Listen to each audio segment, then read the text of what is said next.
రోజు 864 డ్వాక్రా గ్రూపులు అంటే మెప్మా కింద కొత్తగూడెం మున్సిపల్ కార్పొరేషన్లో 23, 24, 25 సంవత్సరాల కింద దాదాపు 2,30,00,000 రూపాయలు వడ్డీని తిరిగి అంటే వాళ్ళు టైంలో రుణాలు కట్టుకున్నందుకు అప్పుడు వాళ్ళు కట్టిన వడ్డీని వాళ్ళకి తిరిగి ఇచ్చే విధంగా వాళ్ళు చేయడం జరిగింది.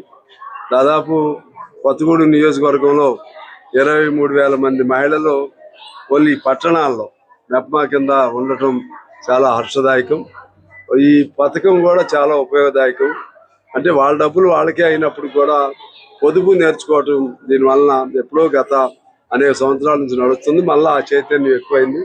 ఆ పొదుపు వలన మళ్ళా తిరిగి రుణం ఇస్తే వాళ్ళు ఏదైనా కుటీర పరిశ్రమలాగా ఏదైనా చేసుకోవడానికి కూడా ఒక అవకాశం ఉంటుంది. తర్వాత సకాలంలో తీర్చడం వల్ల ఆ వడ్డీ ఉన్నటువంటి వడ్డీ రద్దు అవటం వల్ల దీన్ని వడ్డీ లేని రుణాలు అంటున్నారు.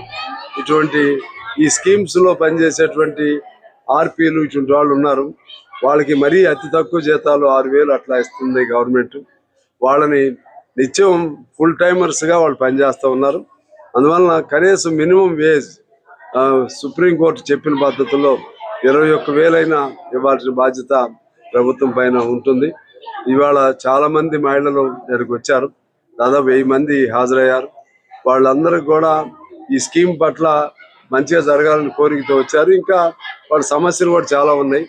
సరే, అవన్నీ ఇప్పుడు సమయం లేకపోయినా ప్రభుత్వం మహిళలకు సంబంధించినటువంటి ప్రత్యేక శ్రద్ధ పెట్టి వాళ్ళకి ఇచ్చిన హామీలన్నింటినీ అమలు చేయడానికి ప్రభుత్వం కృషి చేయాలని చెప్పి కోరుతూ, వాళ్ళకి సంబంధించిన సమస్యలు ఎప్పుడు సందర్భం వచ్చినా కూడా నేను అసెంబ్లీలో అనుక్షణం మాట్లాడుతూనే ఉన్నాను.